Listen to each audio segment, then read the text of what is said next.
이제 오늘 성경 본문의 말씀을 보면 고라 자손의 시라 그랬습니다. 고라 자손이 누구인가? 고라 자손은 시기심과 질투심으로 모세와 아론의 반기를 들었다가 땅에 갈라져 땅 속에 함몰되었던 부끄러운 조상을 가진 자손들이 고라 자손들이었습니다. 그렇지만 그들은 조상들의 불명예를 씻기 위해서 최선의 노력을 다했습니다. 성전에서 봉사하는 일, 성전의 문을 열고 성전의 문지기로 지키는 일, 성전을 청소하고 그리고 성전에서 제사를 드릴 때 예배를 찬양하는 일들을 고라의 자손들이 도맡아 했습니다. 본문 1절에 만군의 여호와여 주의 장막이 어찌 그리 사랑스러운지요 그랬습니다. 여기 주의 장막이라고 하는 말은 주님의 언약궤가 안치되었던 예루살렘의 장막을 가리킵니다. 그런데 주의 장막을 사랑한다고 하는 말은 장막 자체를 사랑한다는 말이 아니라 하나님이 계시겠다고 하시는 하나님의 전을 사모하고 있다라고 하는 말씀입니다. 여러분, 왜 우리가 교회를 사랑해야 되는가? 그것은 하나님이 교회 안에 계시기 때문입니다. 예수님이 교회를 통하여 찬양받으시고 예배를 받으시기를 원하시기 때문입니다. 교회의 머리는 그리스도라고 했습니다. 우리는 그의 몸된 교회의 지체라고 했습니다. 그러므로 지체된 우리들은 그리스도와 한 몸이 되어 그 안에 거하며 주님께 예배하며 주님과 교제하며 주님이 주시는 영적인 은혜와 안식을 공급받고 살아가도록 해야 한다는 것입니다.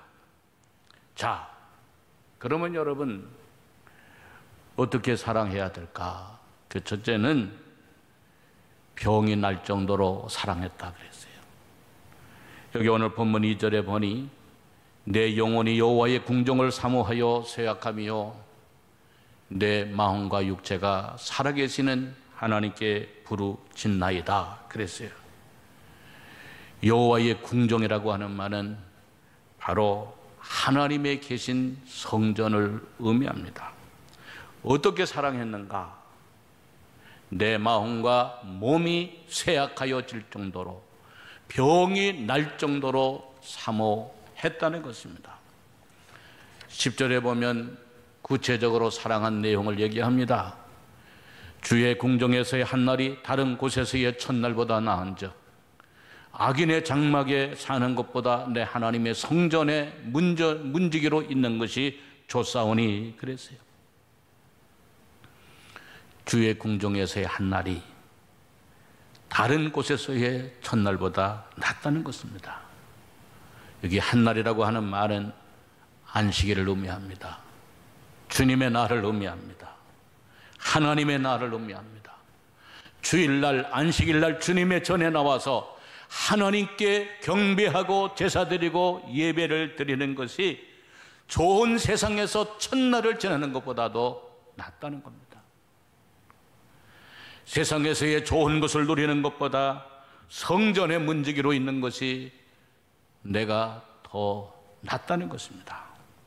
여러분, 오늘 우리가 어떤 마음으로 교회를 사랑하며 어떤 마음으로 교회를 나오고 예배를 드려야 하는가? 바로 이런 마음이어야 한다는 것입니다. 병이 날 정도로 사랑하고 사모해야 한다는 것입니다. 이것이 이 세상을 살아가는 우리 성도들의 최고의 가치가 되어져야 한다는 것입니다. 사랑하는 녹원교회 성도 여러분, 오늘 이 시간 여러분들이 주님 앞에 나오고 싶어도 나오지 못하며 각 가정과 있는 처소에서 예배를 드리는 여러분, 그 사모하는 마음을 하나님은 아실 것입니다.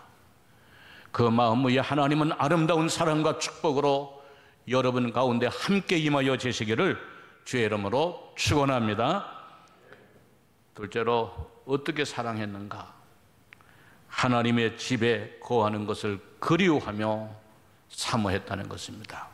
본문 14절에 주의 집에 사는 자들은 복이 있나니 그들이 항상 주를 찬송하리이다. 그래서 여기 주의 집이라고, 집에 사는 자라고 했는데, 사는 자라고 하는 말은 원래 이 성경에 쓴 히브리어로 보면 요세베라고 하는 말입니다.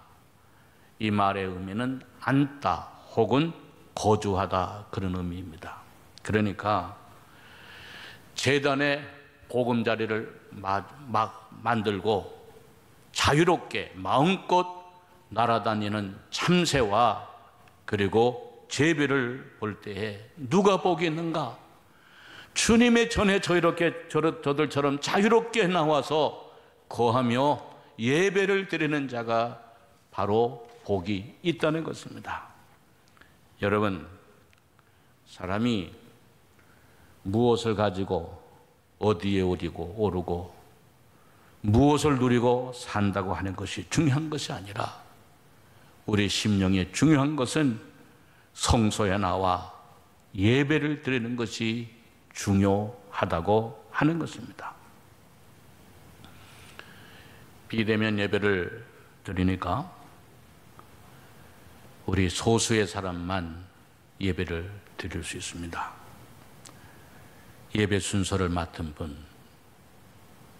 방송과 녹화하는 분, 특송하는 분, 발열 체크하는 분, 그리고 소수의 봉사자들만 예배를 드릴 수 있습니다. 지난 주일 어떤 권사님이 예배를 드리고 나가면서 허리를 90도로 숙이면서 얘기하고 갔습니다. 목사님, 고맙습니다. 이렇게 예배를 드릴 수 있도록 봉사위원으로 세워주신 거 감사합니다 하면서 허리를 90도로 숙이며 인사하고 가는 것을 보았습니다. 여러분, 이것이 바로 복입니다. 성도의 복은 예배를 드리는 것이요, 교회 나오는 것이요, 하나님 안에 거하는 것입니다. 오늘 여러분들이 예배를 드릴 교회가 있고, 섬길 교회가 있고, 말씀을 듣고 찬송을 부를 교회가 있고, 성도들과 아름다운 믿음의 교제를 나눌 교회가 있다면 이것이 이 세상 살아가는 데에 하나님의 주신 복인 줄로 믿으시기를 바랍니다. 그리고 이것을 소중하게 지키며, 그리고 이것을 최고의 가치로 여기고 살아가는 우리 녹원교회의 모든 성도들이 되어지시기를 주의 이름으로 축원합니다. 실제로 어떻게 제단을 사랑했는가? 갈급함으로 사랑했다 그랬어요. 여기 본문 5절에 보니 주께 심을 얻고 그 마음에 시온의 대로가 있는 자는 복이 있나이다 그랬어요. 성소를 찾아 올라가는 사람들의 길은 쉽지가 않았습니다.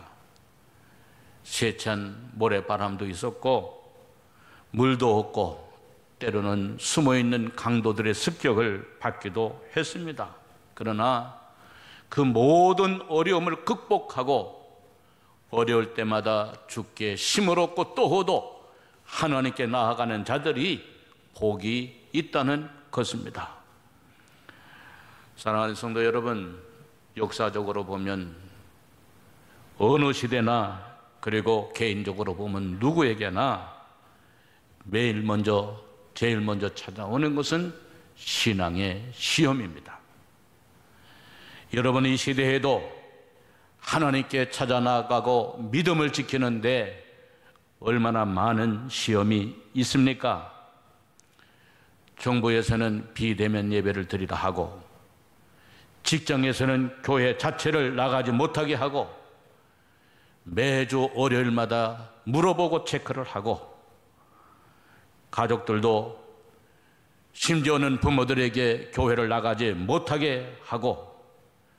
그러나 여러분, 이 모든 어려움을 극복하고 순간순간마다 힘으로도 하나님께 나아갈 수 있다고 하는 것이 복이라고 하는 것입니다. 사랑하는 성도 여러분, 하나님은 오늘도 여러분들이 어떤 상황과 환경에서 주님을 찾고 주님께 예배 드리고 있는지를 다 알고 계시는 주님이십니다. 머리털까지 세심받으시고 마음을 감찰하시는 하나님이 여러분의 마음을 감찰하시고 환경을 보고 계실 줄로 믿습니다. 그 마음을 기억하시고 주님을 찾는 자들에게는 반드시 복 주시는 하나님을 여러분들은 믿으시기를 주의 이름으로 축원합니다. 12절에도 보니 만군의 여호와여 주께 의지하는 자가 복이 있나이다. 여러분, 주님이 내려주시는 복이 여러분 한 분 한 분 위에 가득 임하여 지시기를 주의 이름으로 축원합니다. 그러면 하나님이 복을 주신다고 했는데 어떤 복을 주시는가? 첫째는 눈물의 골짜기 가운데서도 위로를 받게 하여 주신다는 거예요. 여기 6절에 보니 그들이 눈물 골짜기로 지나갈 때에 그곳에 많은 샘이 있을 것이며 그랬어요. 이 말씀을 새 번역으로 보면 이렇게 번역을 했습니다. 그들이 눈물 골짜기로 지나갈 때에 샘물이 솟아서 마실 것입니다. 가을비도 샘물을 가득 채울 것입니다. 라고 번역을 했습니다. 여러분, 이것이 바로 믿음으로 사는 자들에게 주시는 하나님의 은혜입니다. 믿음을 지키려고 혼자 힘들고 애쓰는 것 같아도 붙잡아 주시고 도와주시고 위로하여 주시는 하나님의 은혜가 있게 되어 진다는 것입니다. 스폴전 목사님이 이런 고백을 했습니다. 누군가 먼저 지나간 고난의 발자국이 다른 사람에게는 이정표의 역할을 하고 그 움푹 패인 자리에 하늘로부터 내려주는 은혜의 단비가 고이게 하시고 그 물이 흘러 넘쳐 샘이 되게 하셔서 하나님을 향해 나아가는 성도의 길은 결코 고난으로 끝이지 않게 하시고 생수가 흐르는 샘이 되게 하신다. 그렇게 고백을 했어요. 그리고 그 샘은 아래에서 솟는 샘이 아니라 위로부터 내려 체험을 얻는 샘이며 샘은 우리가 파지만 그 샘을 이름비로 채우시는 것은 하나님이시다라고 하는 고백을 했어요. 사랑하는 우리 성도 여러분, 오늘 여러분들이 걸어가는 믿음의 고난의 길이 다른 사람들에게는 이정표의 역할을 하게 되어지고 고난에 움푹 패인 그 자리에 하나님은 샘이 되게 하여 주시고 은혜의 물이 고여 넘쳐서 다른 사람들이 마시게 한다고 하는 사실을 여러분들은 꼭 기억하시기를 바랍니다. 사랑하는 성도 여러분, 오늘도 여러분의 마른 인생의 골짜기 가운데에 하나님은 비를 내려주셔서 내려주시는 단물을 내려주시고 그 단물을 통하여 은혜와 위로를 받고 살아가게 하시는 하나님이심을 꼭 기억하시기를 바랍니다. 둘째로 내려주시는 은혜는 때를 따라 채워주시는 은혜가 있다는 겁니다. 6절에 이른 비가 복을 채워주나이다. 그래서 여러분, 농사를 지으려면 비가 중요합니다. 비는 적당한 때에 내려야 됩니다. 너무 많이 내려도 안 되고 적게 내려도 안 됩니다. 때에 맞춰서 비를 내려야 됩니다. 그래서 이른 비와 늦은 비가 필요합니다. 그래도 열매 맺게 하시는 이는 하나님이십니다. 그런데 오늘 성경을 말씀해 보면 복을 채워 주나이다. 그랬어요. 여러분, 하나님이 채워주시는 복이 중요합니다. 물론 사람이 씨 뿌리고 가꾸고 노력할 수 있습니다.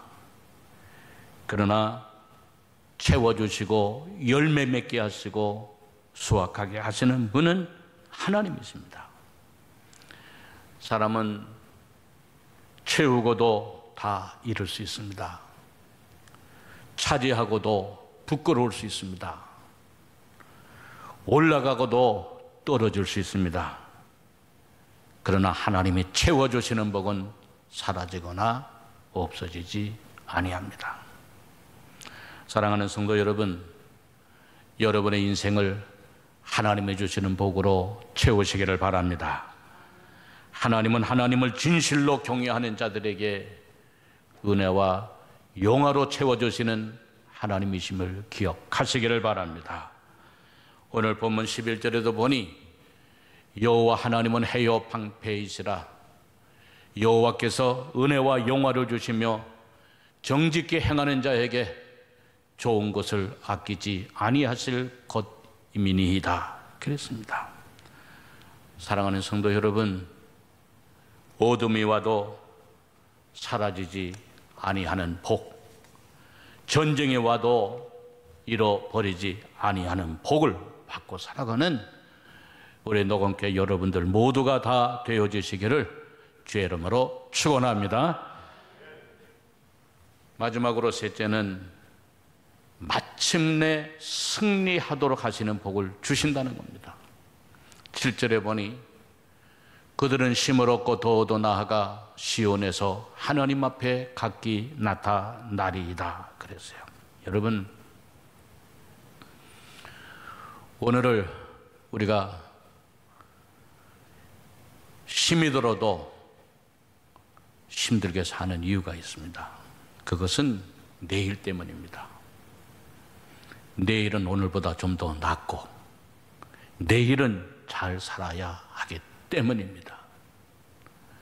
우리가 오늘 힘들어도 살아가는 이유는 우리 대를 이어 살아갈 후손들이 있기 때문입니다.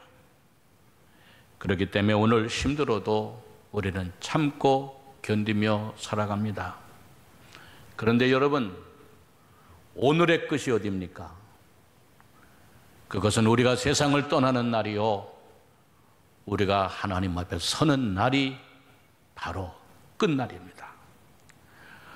우리가 그날을 바라보며 오늘을 힘들어도 부끄럽지 않게 살아가는 이유가, 신앙을 지키는 이유가 바로 여기에 있는 것입니다.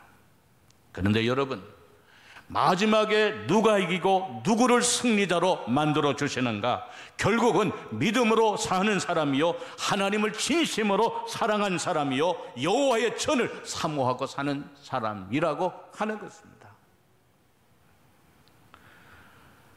짧은 시간 저는 목회를 하면서 수많은 사람들을 보아왔습니다. 이기심과 욕심으로 하나님의 교회를 어지럽힌 사람들도 있었고, 어리석은 지식과 술수로 교회를 허물려 한 사람들도 있었고, 자신의 믿음도 지키지 못하면서 음만 내세운 사람들도 있었고, 결국은 끝까지 지키지 못하고 소리만 내고 연기만 피우고 가시던 불에 불같이 타들어 들어간 사람들도 있었습니다. 그래도 어려워도 가난해도 교회를 사랑하고 하나님을 사랑하고 영혼을 지키고 믿음을 지킨 사람들은 하나님은 끝까지 이도록 붙잡아 주시는 하나님이신 것을 저는 보았고 잘 알고 있습니다. 사랑하는 성도 여러분, 진심으로 하나님을 사랑하시기를 바랍니다. 진정으로 교회를 사랑하시기를 바랍니다. 그래서 여러분들이 이 세상의 마지막 승리자가 되어지시기를 주의 이름으로 축원합니다. 17세기에 영국의 찰스 2세라고 하는 사람이 종교 통합 정책을 내세웠어요. 종교 통합 정책의 목적이 뭔가? 그거는 종교를 다 통합을 시켜가지고 그 위에 왕이 군림을 해서 교회를 다스리고자 하는 목적으로 좋은 의미의 종교 통합 정책을 펼쳤습니다. 그런데 그 가운데는 언약도들이 있었습니다. 언약도들, 순전하게 말씀으로 사는 사람들이 있었어요. 이 언약도들이 프리아스 교회에 모여가지고 그들은 생각을 했습니다. 우리가 믿는 것이 뭘까? 우리가 믿는 하나님은 어떤 분이실까? 우리를 구원하여 주신 예수가 누구일까? 교회를 통합하여 왕으로 군림하려고 하는데 우리의 왕은 오직 예수 그리스도 한 분뿐이다. 그러므로 인간이 우리의 왕이 되어줄 수 없고 우리를 통치할 수 없다. 오직 우리의 통치자는 하나님 한 분이요 예수 그리스도 한 분이시다. 우리의 왕은 황제가 아니라 대통령이 아니라 우리의 왕은 하나님 한 분이시다라고 하는 것을 선언했어요. 그러자 황제는 교회와 예수 믿는 사람들을 핍박했습니다. 결국 50여 명의 신도들은 끝까지 그 법령을 거부하고 온갖 핍박을 받으면서 광야로 나아가 예배당이 없는 곳에서 하늘을 지붕 삼아 예배를 드렸습니다. 그러자 당국은 이 언약도들을 단두대에 세워가지고 아이들은 검은 보자기를 씌워 죽인 다음에 부모들을 차례로 죽였습니다. 이때에 교회가 이것을 거부하고 죽은 숫자가 순교한 숫자가 18,000명이나 달했습니다. 언약도들은 신앙의 본질과 교회의 본질을 위하여 싸웠습니다. 국왕이나 교황이라도 교회의 머리가 될 수 없고 오직 그리스도의 교회는 바로 예수 그리스도가 머리가 된다는 것을 주장하면서 신앙을 이어갔습니다. 그들은 신앙을 지키고 교회의 본질을 지키기 위하여 목숨 걸고 싸웠습니다. 그러자 왕은 지붕 없는 감옥을 만들어서 추운 날 매서운 눈보라를 맞고 비바람을 맞게 하면서 스스로 죽고 가도록 만들었습니다. 그러나 이들은 끝까지 타협하지 아니하고 신앙의 자유를 지키기 위해서 청교도가 되어 미국으로 배를 타고 그들은 건너가게 된 것입니다. 바로 그들이 청교도입니다. 신앙을 지키기 위해서 눈보라를 맞으며 거친 바다와 싸워서 나갔던 사람들이 오늘의 미국을 세운 사람들이요 전 세계의 신앙의 꽃을 피우는 청교도들이 되어진 것입니다. 신앙은 감옥으로도 가둬둘 수 없고 신앙은 핍박으로도 해결할 수 없는 것이 바로 우리가 믿는 신앙이요 우리가 믿는 믿음입니다. 사랑하는 성도 여러분, 바로 힘을 얻고 더 나아가 시온에서 하나님 앞에 나타나도록 믿음을 지키고 교회를 지키고 나아가는 여러분들이 되어지시기를 주의 이름으로 축원합니다. 세계의 역사를 보면, 인류의 역사를 보면 하나님을 대적하여 이긴 정부도 없고 하나님을 대적하여 이긴 왕도 없습니다. 법으로도 신앙을 가두지 못하고 제도로도 신앙을 가지지 못하는 것은 우리는 살아계신 하나님을 믿는 까닭이요 장사한 지 사흘 만에 부활하신 예수 그리스도가 우리의 주인이요 우리의 왕이시기 때문입니다. 사랑하는 성도 여러분, 오늘도 하나님은 성도들을 바라보고 계시는 줄로 믿으시기를 바랍니다. 교회를 바라보고 계시는 줄로 믿으시기를 바랍니다. 눈물의 골짜기 가운데서도 위로받게 하시고 때를 따라 은혜를 베풀어 주시고 마지막에 승리하게 하시는 하나님을 기억하고 더 하나님의 전을 사모하며 더 하나님을 기억하고 더 하나님께 가까이 나가는 살아있는 믿음을 가진 우리 노원교회 모든 성도들이 되어지시기를 주의 이름으로 축원합니다.